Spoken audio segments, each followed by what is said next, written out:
Gimana nih kabarnya Bu Indra? Sehat hari ini? Mas Tungkara, kabar saya baik dan dalam keadaan sehat. Oke, kayaknya memang kelihatan ya dari cerah wajahnya itu Bu Indra memang kelihatan sehat sekali nih hari ini. Baik Bu Indra, sesuai dengan apa yang sudah saya sampaikan minggu kemarin, jadi kali ini saya ingin melakukan supervisi akademik ya. Nah, di mana nanti di supervisi akademik ini ada 3 tahapan yang perlu diketahui ya. Tahap yang pertama itu pra observasi. Kemudian yang kedua itu tahap observasi. Nah, di sini mungkin nanti saya langsung ikut ke kelas ya. Kemudian yang ketiga itu tahap pasca observasi. Nah, di tahap pasca observasi ini mungkin perlu saya sampaikan nanti di sini ada refleksi terkait pembelajaran yang sudah diterapkan tadi, kemudian ada rencana tindak lanjutnya ya. Nah, dari apa yang sudah saya sampaikan tadi, kira-kira sudah siap enggak Bu Indra? Ya, siap. Kayaknya emang sudah sangat siap ya.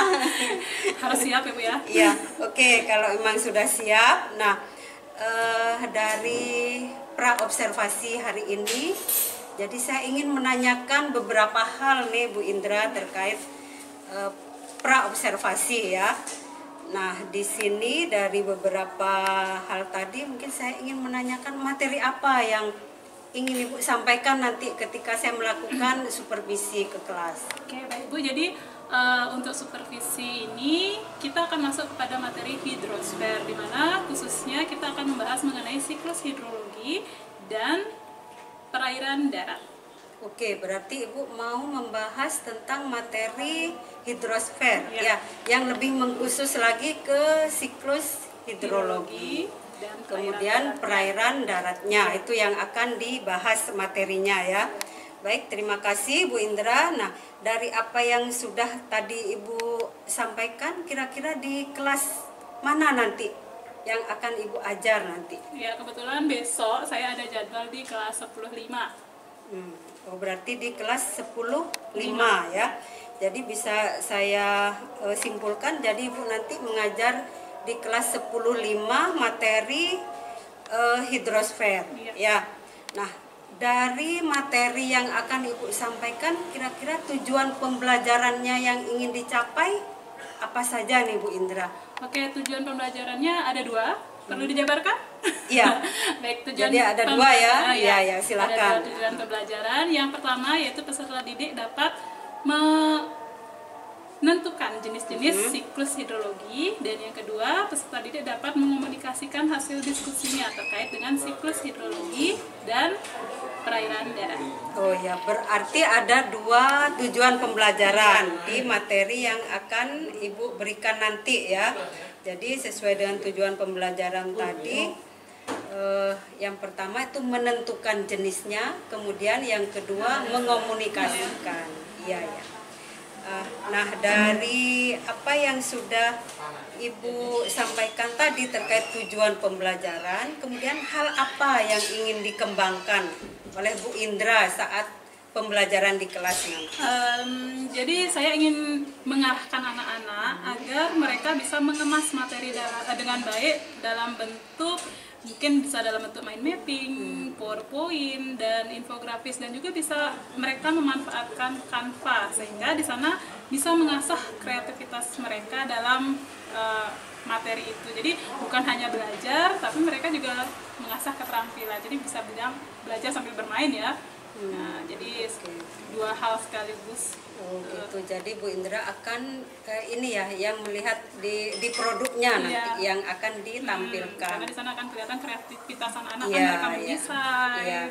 Oh, berarti nanti yang akan diharapkan dari produknya itu berarti infografis tadi, kemudian PowerPoint juga, mind mapping. Iya.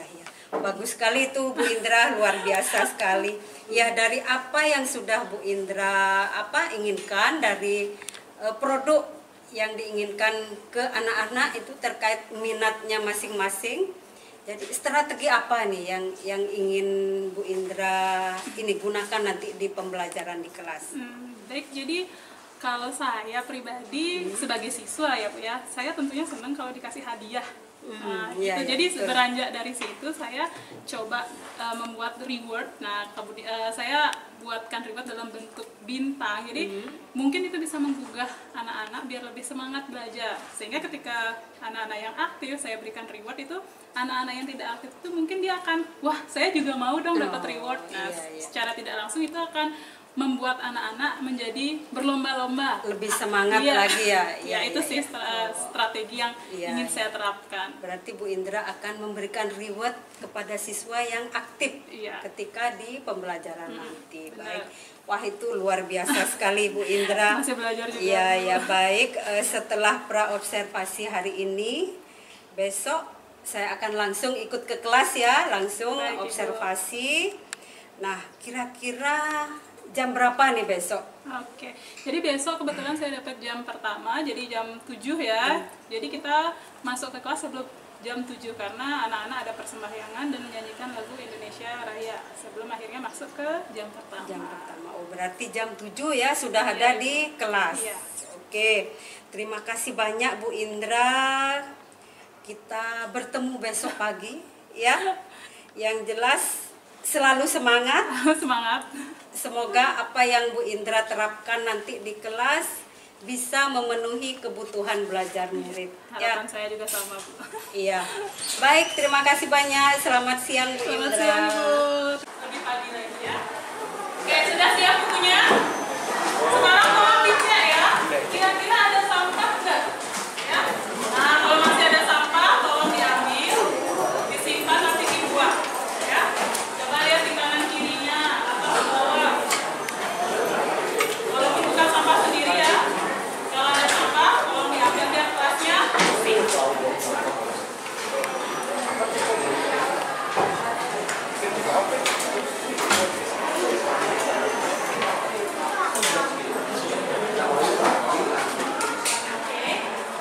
Hari ini sebelum kita mulai, Ibu absen terlebih dahulu.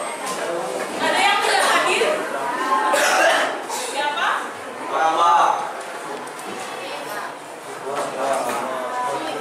Cynthia kenapa? Suratnya ada. Selain Cynthia? Rama siapa nih? Sakit Bu, sakit lagi kamu. Selain Rama? Sudah siap belajar hari ini? Kalau sudah, kita refleksi dulu. Jadi kita merilekskan, ya, relaksasi dulu. Silakan kalian ambil sikap yang paling nyaman menurut kalian.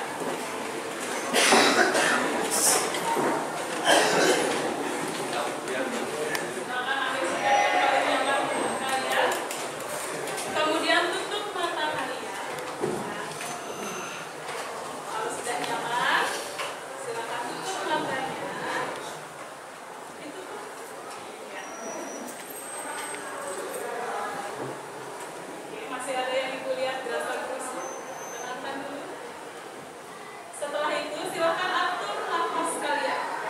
Ini tarik nafas perlahan, tahan, hembus. Tarik nafas perlahan, tahan,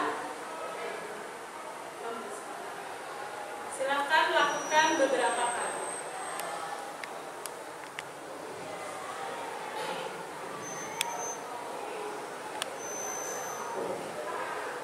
Kemudian bayangkan di pikiran kalian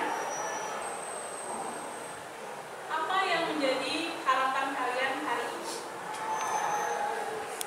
Jadi kalian datang ke sekolah dengan segala problema, lupakan hal-hal yang negatif.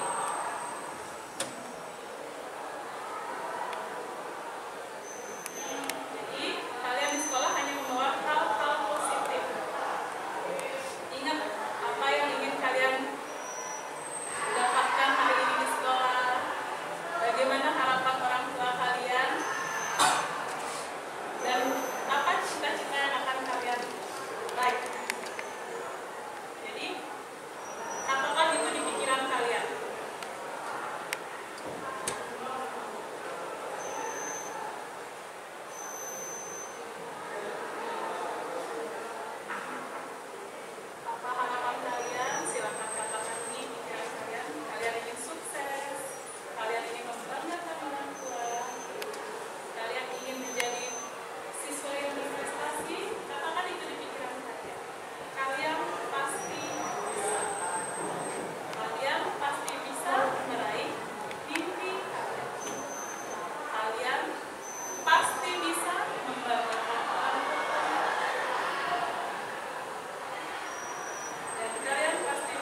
lalu berubah menjadi awan. Lalu menjadi awan di ketinggian tertentu karena kondensasi. Lalu awan akan jatuh ke daratan dan akan meresap ke tanah dan juga akan meresap ke aliran air seperti sungai dan gol.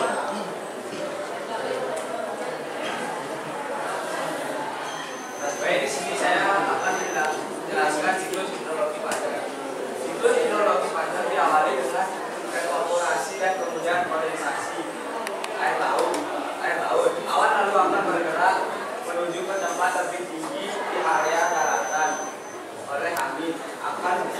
Awan tersebut akan berkumpul dengan uap air dari evaporasi danau dan sungai serta transpirasi tumbuhan. Uap air menjadi dingin dan berubah menjadi hujan salju saat musim dingin di ketinggian tertentu.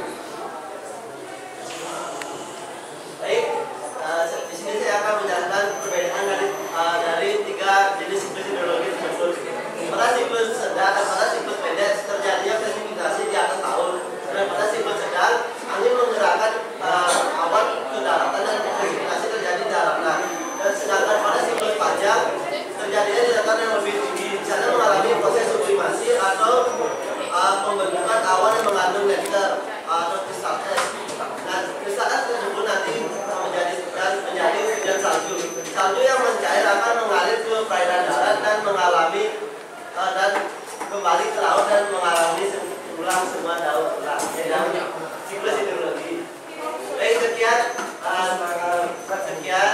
tentang siklus hidrologi. Apakah ada yang ditanyakan? Oke, kasih tepuk tangan dulu, Pak. Jadi sudah dijelaskan tadi siklus hidrologi ada? 3. Ada? Ada mau bedanya apa? Yakin? Oke, ada pertanyaannya? Berarti sudah lagi semua nih. Boleh? Nih. Baik, jika tidak ada pertanyaan, sekian dari presentasi dari kelompok kami. Semoga apa yang disampaikan Pak Hasan bisa membantu menambah wawasan Anda mengenai siklus hidrologi. Mohon maaf jika ada kesalahan kata baik sengaja maupun tadi sengaja. Sekian dari kelompok kami mengucapkan terima kasih dan Bu Santi.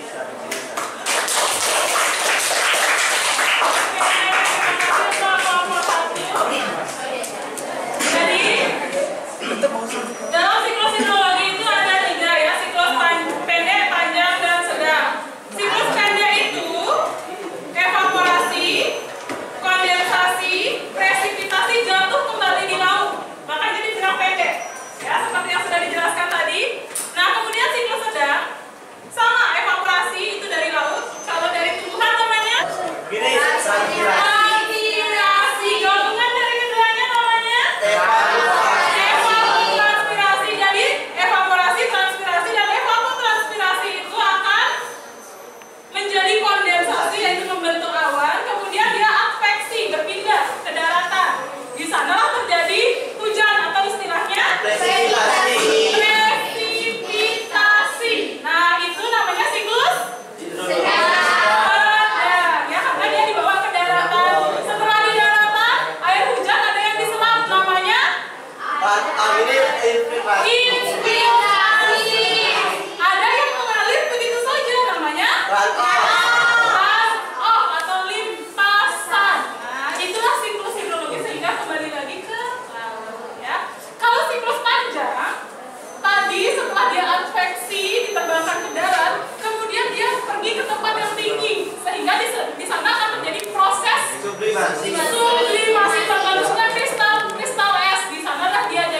kalian perlu tahu apa pengertian dari air tanah. Nah, di sini saya akan menjelaskan pengertian dari air tanah. Nah, apa sih itu air tanah? Air tanah merupakan sumber persediaan air yang sangat penting, terlebih dari kawah. Air tanah ini menjadi sumber persediaan air yang sangat penting. Nah, terlebih di kawasan yang musimnya kemarau, terbilang ekstrim tidak memperhatikan aliran sungai. Bahkan banyak sungai di permukaan tanah yang sebagian besar airnya berasal dari air tanah. Nah, apa sih itu air tanah? Air tanah ini merupakan air yang bergerak di dalam tanah dan terdapat di antara butiran-butiran tanah yang meresap ke dalam tanah dan bergabung menjadi sebuah lapisan tanah yang disebut dengan aquifer. Apakah kalian tahu bahwa 98% atau banyaknya air di permukaan ini tersembunyi di bawah permukaan tanah, yang dimana ia tersembunyi di batuan-batuan atau pori-pori. Maka dari itulah tidak salah jika air tanah itu lebih banyak dibandingkan air permukaan. Nah, kalau sudah tahu apa pengertiannya dan sejumlahnya gimana, kalian perlu tahu juga apa jenis-jenis air tanah. Jenis-jenis air tanah dibedakan menjadi dua, yaitu air tanah freatik dan air tanah dalam. Air tanah freatik merupakan air tanah dangkal yang terletak tidak jauh dari permukaan tanah dan berada di atas lapisan impermeable atau kedap air. Contohnya adalah air susut. Dan yang kedua air tanah dalam yang disebut sebagai artemis, yang merupakan air tanah yang terletak di antara lapisan aquifer dan batuan kedap air. Contohnya adalah pada sumber air. Baik, ada pula asal-usul air tanah. Air tanah ini memiliki 3 asal-usul, yaitu air meteorit, air magmatik, dan air fosil. Selain ada asal-usulnya, ada juga fenomena seperti munculnya air tanah memuncul ke atas permukaan dari mata air dan aliran sungai yang ada di bawah tanah. Itu salah satu fenomena yang disebabkan oleh air tanah. Nah, kalau sudah tahu nih jenis-jenisnya, pengertiannya, asal-usulnya, fenomenanya, kalian perlu tahu juga apa sih fungsi dan manfaat air tanah. Baik, di sini saya akan menjelaskan salah satu fungsi dan manfaat air tanah, yaitu sebagai bagian dari siklus hidrologi. Selanjutnya, Nah, yang ketiga itu membantu proses produksi pada industri kecil.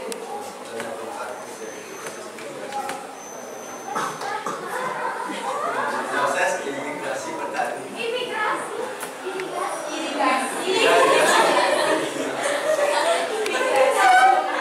Baik teman-teman,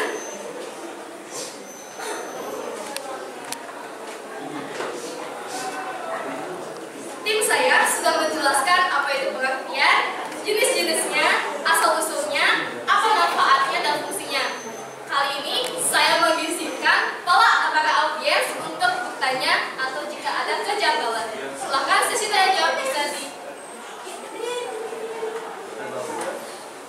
baik, perkenalkan nama saya Nurul. Aku dari Santa Karani dan kelompok 4 ingin bertanya. Tadi sempat dijelaskan oleh Vicky kalau air tanah ini berfungsi biasanya paling berfungsi itu pada musim kemarau gitu. Kenapa? Oke, terima kasih pertanyaannya. Saya ingin menampung pertanyaannya Lia. Untuk kalian yang ingin bertanya, ada yang ingin bertanya lagi? Oke, kalau gitu Lia izinkan saya dan tim saya mendiskusikan jawabannya. Untuk pertanyaan Lia, saya ingin menjawabnya. Ketika ditanya kenapa air tanah itu jadi fungsi dalam musim kemarau ya. Jika dalam iklim kemarau di wilayah tertentu tidak ada air tanah, akan tidak ada persediaan air yang terdapat di wilayah itu. Jadinya aliran sungai pun tidak ada di sana.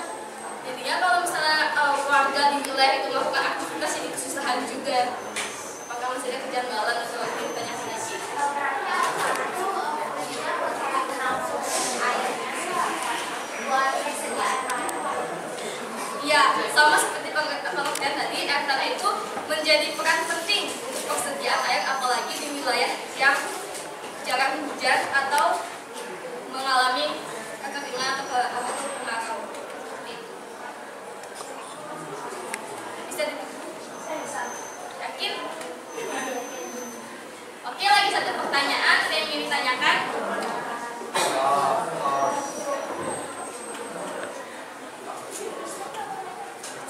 Baik, karena tidak ada yang ingin bertanya, saya dan kelompok saya akan menutup presentasi ini. Maaf jika ada salah penyampaian, ada salah kata atau penyampaian yang tidak jelas. Kami ingin mengucapkan terima kasih kepada audiens sudah memberikan waktu kami untuk tampil di depan. Saya tutup presentasi ini dengan selamat pagi.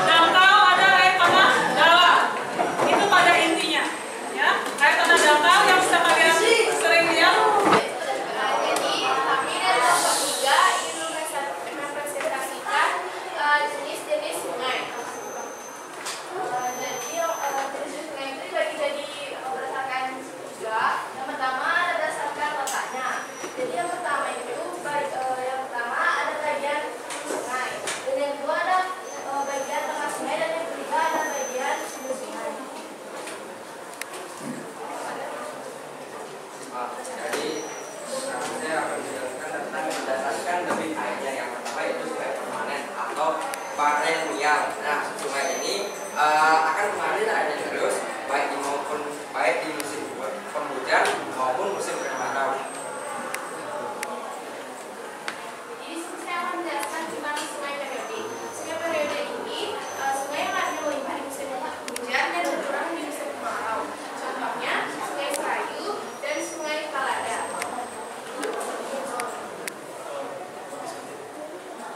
Dan selanjutnya di sini ada sungai episode.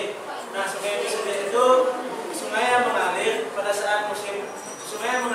pada saat musim hujan dan akan kering pada saat musim kemarau.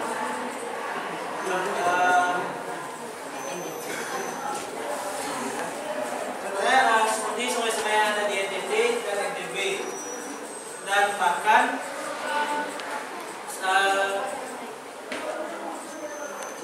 beberapa jenis sungai pada saat musim kemarau karena kering airnya dan bentuknya relatif padat sehingga sungai tersebut dijadikan sebuah jalan untuk beberapa kegiatan. Jadi yang keempat, nanti akan ada sungai episeral. Jadi sungai episeral ini sungai yang hanya berair pada saat musim hujan. Contohnya ada pada daerah Bogor. Selanjutnya ada berdasarkan sumber airnya. Yang pertama adalah sungai hujan. Jadi sungai hujan ini sungai yang berat, sungai yang bersumber pada air hujan. Contohnya ada pada sungai-sungai yang ada di Jawa.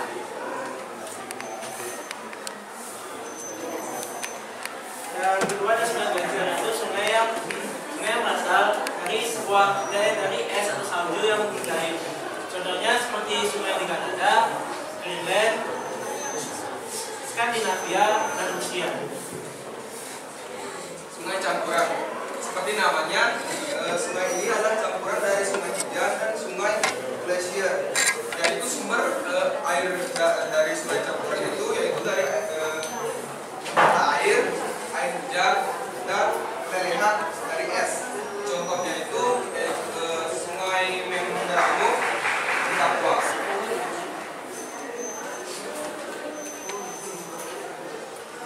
Jadi sekian dari presentasi dari kelompok kami. Ada yang bertanya? Di depan. Jadi sungai itu ada beberapa jenis, yaitu berdasarkan bapaknya, ada berdasarkan debitnya, dan berdasarkan sumber airnya. Jadi itulah jenis-jenis sungai yang ada di Indonesia. Kira-kira ada pertanyaan? Kalau tidak, kita lanjut ke kelompok berikutnya. Ya, tepuk tangan untuk kelompok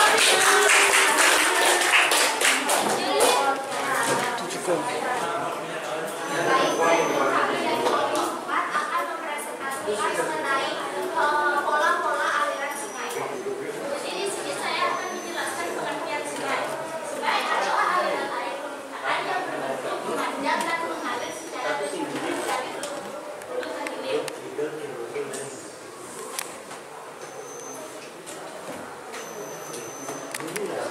Jadi di sini kami akan menjelaskan beberapa pola aliran sungai. Yang pertama itu ada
tersebut. Jadi bentuknya seperti ini. Jadi air tersebut masuk ke dalam tempat seperti ini.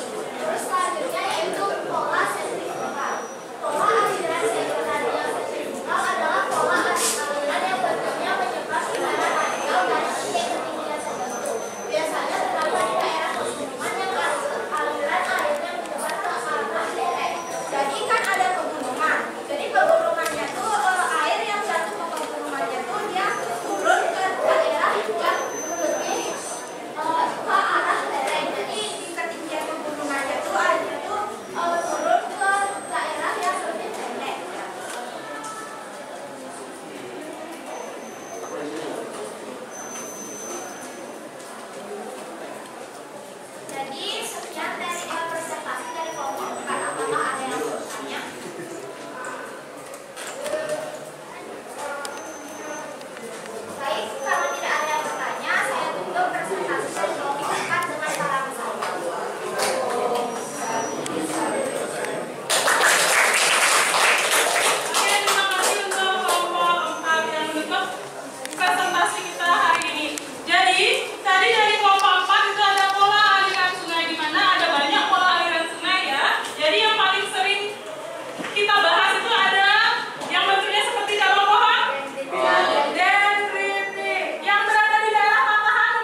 cepat sembuh ya.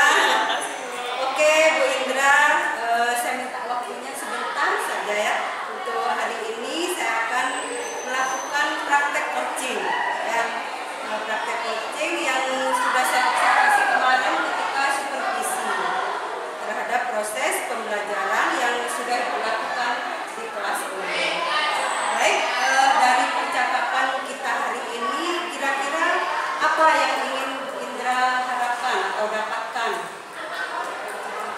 Jadi yang saya harapkan tentunya masukan yang sangat membangun dari ini, di mana kedepannya saya bisa lebih memperbaiki cara saya mengajar. Selain itu, saya juga berharap dari masukan yang Ibu berikan serta pengalaman yang Ibu sharing ke saya bisa mengelola kelas dengan baik dan memaksimalkan dalam pembelajaran di kelas, terutama terkait dengan pembelajaran yang berpihak pada siswa.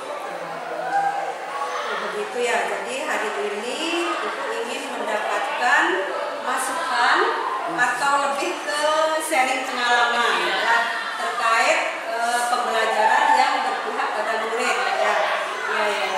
Namun sebelumnya nih, gimana nih perasaan Bu Indra saat melaksanakan pembelajaran kemarin?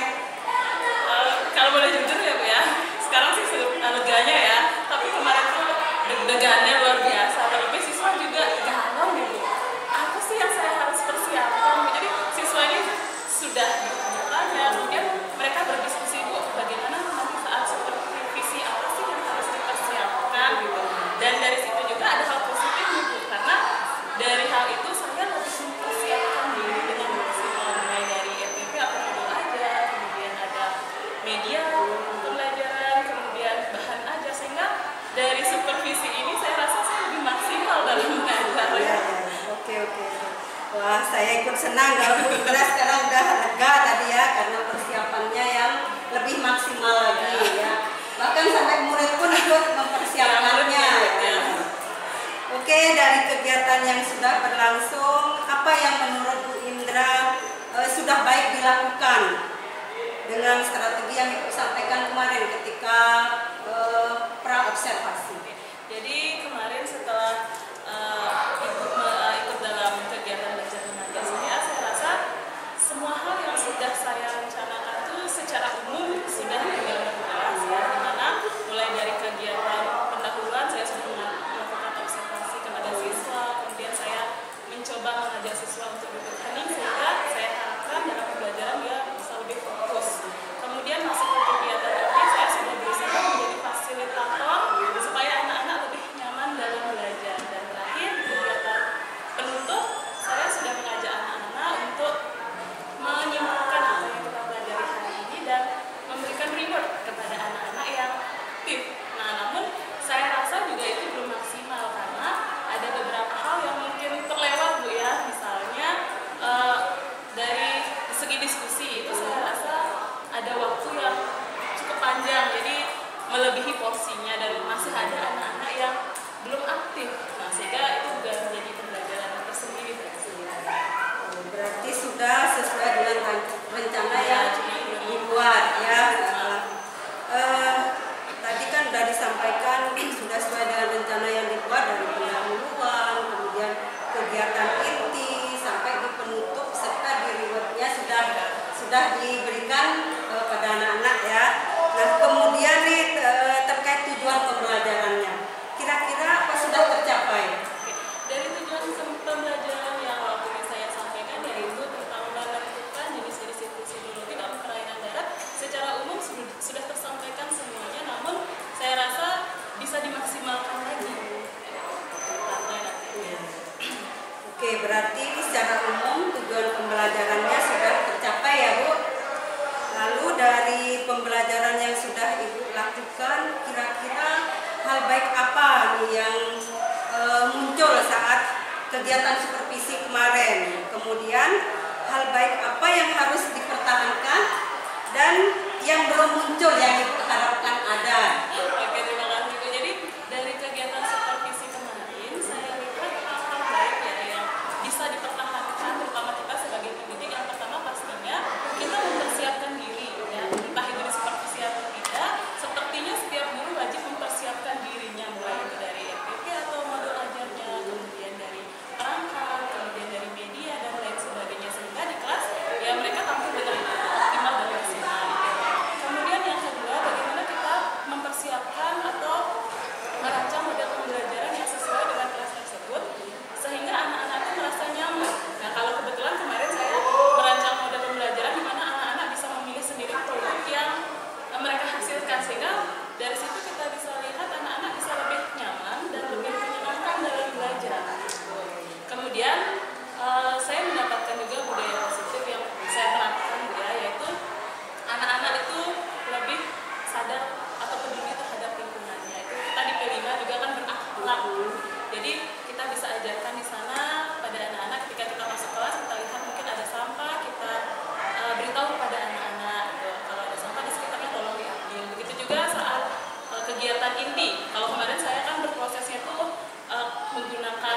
Ya, jadi anak-anak tuh ada yang membuat mind mapping sehingga mungkin ada bekas-bekas guntingan kertas dan segala macam, itu bisa kita peringatkan langsung anak-anak kalau ada sampah, kalau ada. Jadi itu memunculkan budaya positif untuk mereka sendiri. Nah, untuk hal yang belum muncul tentu saja ada ya Bu ya. Jadi kalau saya kemarin di kegiatan refleksi, saya kira saya cuma sebatas untuk mengajak anak-anak mengumpulkan pembelajaran kita hari itu. Namun ternyata ada hal penting yang saya lewatkan karena saya seharusnya juga tanya ya ke anak-anak bagaimana sih perasaan mereka saat belajar geografi. Nah itu ternyata menjadi catatan sendiri bagi saya mungkin untuk perbaikan di pembelajaran geografi berikutnya. Jadi Ibu sudah mempersiapkan pembelajarannya dengan baik Bu ya. Jadi terus semangat untuk mempertahankan hal yang sudah baik dan sudah muncul ya. Nah kemudian adakah rencana perbaikan nih Bu Indra yang ingin dilakukan ke depannya terkait dengan kegiatan pembelajaran kemarin? Tentunya ada Bu ya. Jadi dari saya lihat Ibu, mungkin teman-teman guru yang lainnya, saya juga punya motivasi diri ingin memperbaiki diri.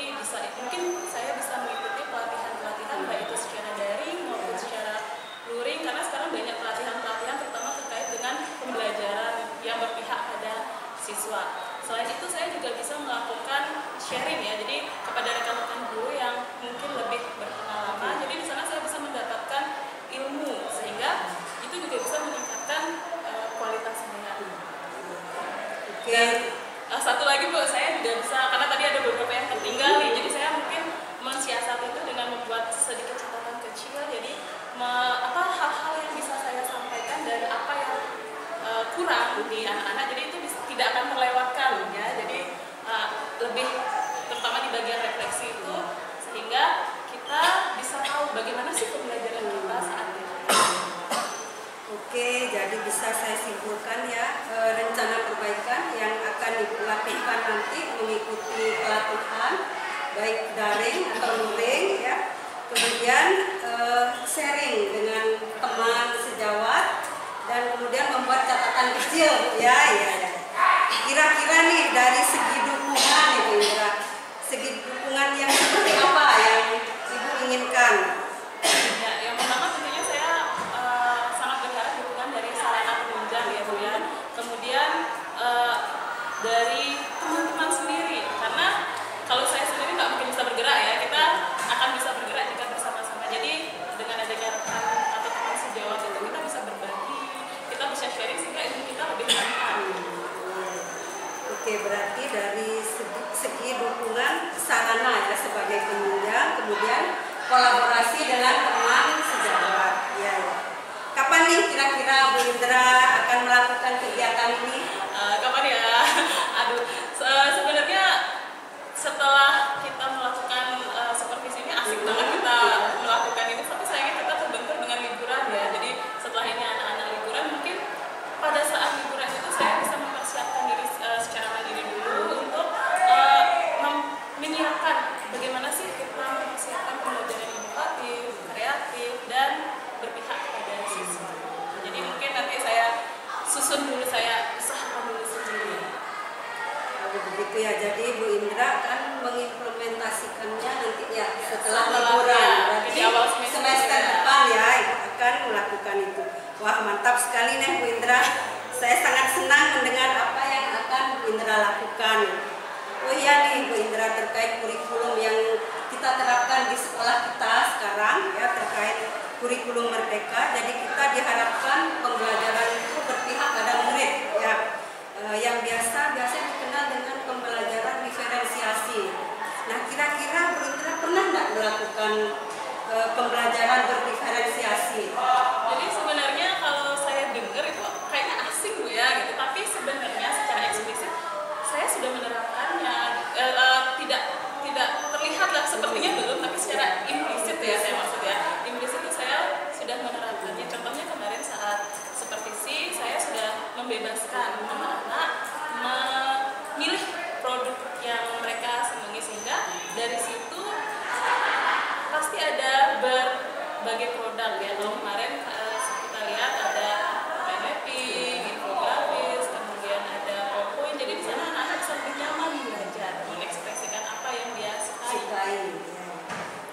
benar sekali Bu Indra. Jadi seperti yang saya lihat kemarin ya ketika observasi, jadi Ibu sudah melakukan pembelajaran sudah sangat bagus sekali ya. Kemudian budaya positifnya juga sudah diterapkan di awal pembelajaran. Jadi Ibu meminta anak-anak untuk mengambil sampah ya di sekitar tempat duduknya, itu sudah bagus. Kemudian terkait mindfulness yang Ibu terapkan juga di awal untuk memfokuskan anak-anak untuk belajar ya. Kemudian terkait ketika anak-anak diskusi, ada interaktif, ada kolaboratif di antara kelompok. Kemudian ketika presentasi juga saya amati udah bagus sekali itu Bu Indra, luar biasa sekali. Jadi kemudian di sela-sela pembelajaran Ibu juga menerapkan ice breaking ya, agar anak-anak senang untuk belajarnya itu. Jadi tidak jenuh dia itu. Jadi itu sudah saya lihat, sudah. Kemudian di akhir Ibu juga sudah memberikan kuis ya.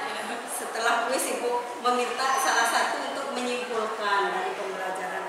Oke, baik, dari obrolan kita hari ini nih, Ibu sudah ada rencana-rencana tindak lanjut yang akan Ibu lakukan nanti, seperti mengikuti pelatihan, kolaborasi dengan rekan sejawat, kemudian kira-kira nih pengembangan diri yang akan lakukan difokuskan ke mana kira-kira, atau ke bidang apa?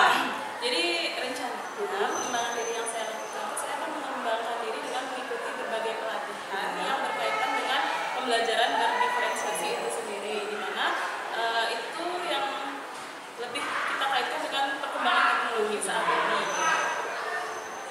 Ibu akan fokus di pengembangan diri terkait pembelajaran berdiferensiasi. Boleh, bagus sekali itu Bu Indra. Kira-kira kapan nih Ibu akan mengikuti pelatihan?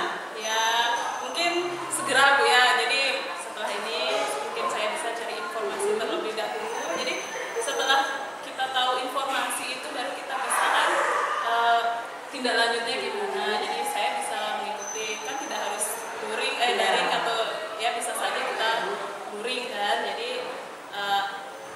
selagi itu bisa, mungkin saya akan coba di sana terkait dengan pembuatan media pembelajaran, apalagi sekarang yang berkaitan dengan teknologi, penggunaan Canva dan lain-lainnya gitu. Itu saya bisa pelajari.